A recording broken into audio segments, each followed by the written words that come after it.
মুম্বাইয়ের ব্যাটিং তাণ্ডবে উড়ে গেল কেকেআর। তো কালকে মুম্বাই আর কলকাতার মধ্যে ছিল আইপিএল 2026-এর দ্বিতীয় ম্যাচ। আর এই ম্যাচে মুম্বাই কলকাতাকে খুব সহজে হারিয়ে আইপিএল 2026-এ তাদের প্রথম জয়টা তুলে নিল। কালকের ম্যাচে মুম্বাই টস জিতে প্রথমে ফিল্ডিং করার সিদ্ধান্ত নেয় আর কলকাতাকে ব্যাটিংয়ে আমন্ত্রিত করে। ব্যাটিংয়ে কলকাতা শুরুটা ভালোই ছিল। শুরুতে ফিন এলেন আর অজিঙ্ক্য রাহানে দুজনেই খুব দ্রুতগতিতে রান তুলতে লাগলো। তারপর ফিন এলেন 17 বলে 37 রান করার পর আউট হয়ে যায়। ফিন এলেন আউট হওয়ার পর অজিঙ্ক্য রাহানে একদিক থেকে খুব সুন্দরভাবে ব্যাটিং সামলাচ্ছিলেন। অজিঙ্ক্য রাহানে শেষ পর্যন্ত 40 বলে 67 রান করার পর শার্দুল ঠাকুরের বলে হার্দিক পান্ডিয়ার কাছে ক্যাচ দিয়ে আউট হন। তারপর মাঠে আসে ক্যামেরন গ্রিন। ক্যামেরন গ্রিন খুব একটা ভালো করতে পারেনি।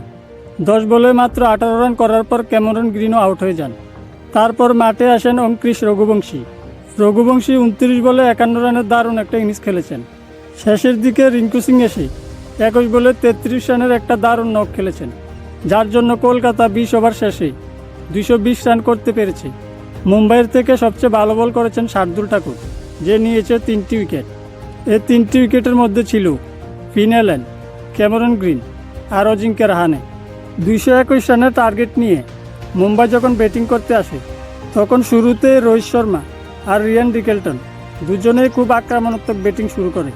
কালকে রোহিত শর্মার ব্যাটিং দেখে মনে হচ্ছিল যে রোহিত শর্মা হয়তো সময়ের আগেই টি-20 থেকে রিটায়ারমেন্ট নিয়েছেন।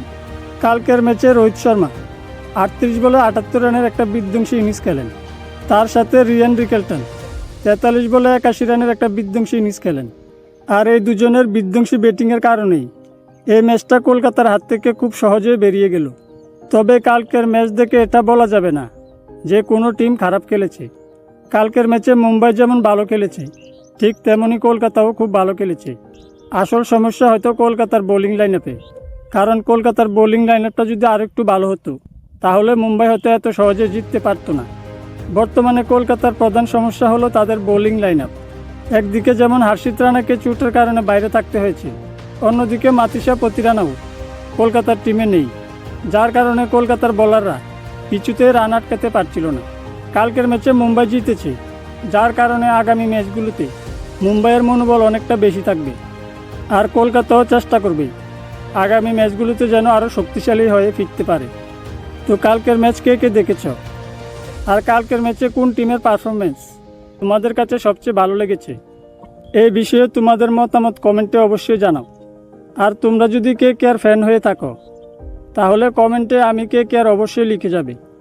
ভিডিওটা ভালো লেগে থাকলে লাইক, শেয়ার আর ফেসবুক পেজটাকে ফলো করে দিও। ভিডিওটা ইউটিউব থেকে দেখলে ইউটিউব চ্যানেলটিকে সাবস্ক্রাইব করতে ভুলবে না। ধন্যবাদ।